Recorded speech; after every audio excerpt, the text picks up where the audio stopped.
Hello বন্ধুরা, welcome to our channel Josh academy. তো চলে এসেছি তোমার সামনে একটা নতুন ইন্টারেস্টিং রেসিপি নিয়ে। হ্যাঁ বন্ধুরা, তোমরা এখানে দেখতে পাচ্ছ আমাদের কাছে যে পনিরের বড়া দিয়ে তৈরি সুস্বাদু রেসিপি, তরকারি রেসিপি। তো ঝটপট আমরা দেখে নেবো আমাদের কী কী উপকরণ লাগবে এই সুস্বাদু তরকারি রেসিপিটি বানাতে। তো চলো লেটস গো, দেখে নেওয়া যাক কী কী উপকরণ আমাদের লাগছে এই সুস্বাদু তরকারিটা বানাতে। ওকে, তো পনিরের বড়াগুলোকে আমরা সবার আগে বানিয়ে নিয়েছি ক্ষীর এবং পনির দিয়ে। ওকে, তো তোমরা চাইলে আমি স্পেশাল করে এটা একটা আলাদা ভিডিও বানিয়ে নেবো। তোমরা চাইলে পনিরটাকে দুধের ওপর লেবুর রস দিয়ে ভালো করে পনিরের বড়াটাকে তোমরা বানিয়ে নিতে পারবে। ঠিক আছে, তো এখানে আমরা মেথিটাকে ভেজে আলাদা করে রেখে দিলাম এখন। ওকে, করার পর আমরা সবার আগে জিরে এবং শুকনো লঙ্কা দিয়ে দিচ্ছি। ওকে, এটা একটু ভালো করে আমরা ফ্রাই করে নেবো। এরপর একটা তেজপাতা আমরা দিয়ে দিচ্ছি, তারপরে আমরা আদা বাটা দিয়ে দিচ্ছি, একটু জল দিয়ে দিচ্ছি,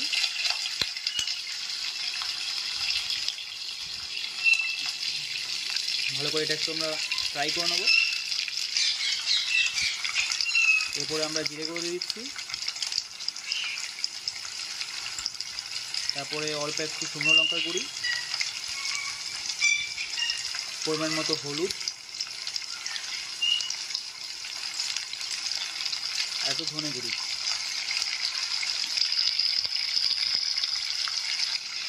এই মশলাটাকে আমরা ভালো করে কষে নেবো, ভালো করে 2 থেকে 3 মিনিট ভালো করে ফ্রাই করে নেবো যাতে মশলার গন্ধটা চলে যায়। ওকে, মিনারেল আমরা আলুটাকে পিস পিস করে তেলে ভালো করে ভেজে অন্য একটা জায়গায় রেখে দিয়েছিলাম। আর এই দেখো পনিরের জলটা। ওকে, দুধ থেকে যখন লেবু দেওয়ার পরে যে জলটা বেশি ছিল সেই জলটা এখানে আমরা বাদাম এবং কুমড়োর বীজের পেস্ট আমরা করে নেবো, সাথে একটু পোস্ত দিয়ে দিচ্ছি। ওকে, তার ফলে তরকারি কালার এবং টেস্ট আরও ভালোভাবে এনহান্স হয়ে যাবে। ওকে, তো দেখো এই যে আমাদের মশলাটা আছে এটা অলমোস্ট কষা হয়ে গেছে।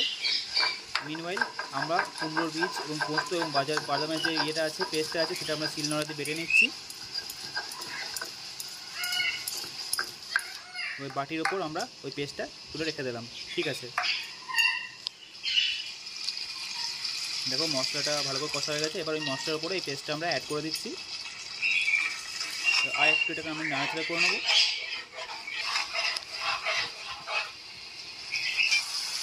ওকে, এবার এর মধ্যে যে ভেজে রাখা আলুগুলো আছে সেগুলো আমরা দিয়ে দিচ্ছি।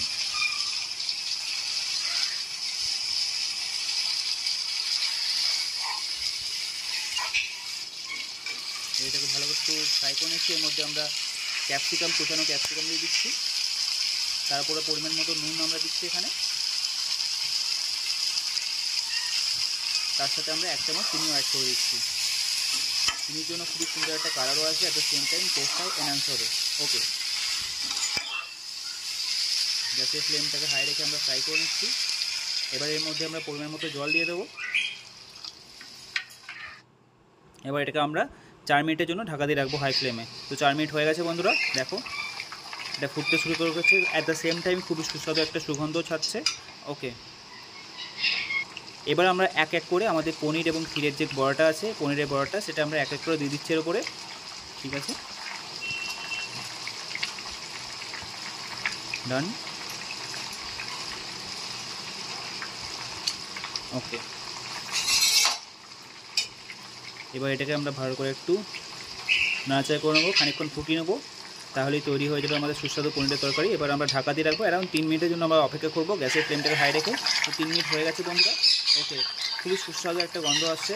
গরম ভাতের সঙ্গে এই পনিরের তরকারি তোমরা যদি ট্রাই করো ডেফিনেটলি তোমরা খুবই পছন্দ হবে তোমাদের। ঠিক আছে, এর মধ্যে আমরা গোটা লঙ্কা দিয়ে দিলাম কটা। ঠিক আছে, তার সঙ্গে অল্প একটু ঘি অ্যাড করে দিচ্ছি, তার জন্য এটার ফ্লেভার আরও বেশি বেড়ে যাবে। ওকে, আর লাস্টে একটু তড়কা মশলা, এটা অপশনাল, তোমরা চাইলে তড়কা মশলা দিতে পারো। ঠিক আছে, তো তড়কা মশলা দেওয়ার জন্য এটা সেন্ট আরও বেশি এনহান্স হয়ে গেল। ওকে, তো ডেফিনেটলি তোমরা ট্রাই করো এবং ট্রাই করে জানাও তোমাদের কেমন লাগলো। আমার তো দারুণ লেগেছে এই পনিরের তরকারি, ডেফিনেটলি তোমাদেরও খুবই ভালো লাগবে। ওকে, আর এরকম আরও ইন্টারেস্টিং রেসিপি দেখার জন্য আমাদের চ্যানেল জস একাডেমি থেকে অবশ্যই সাবস্ক্রাইব করে নিও। দেখা হচ্ছে বন্ধুরা পরে কোনো ইন্টারেস্টিং ভিডিওতে। Till then love you, bye bye from Josh academy.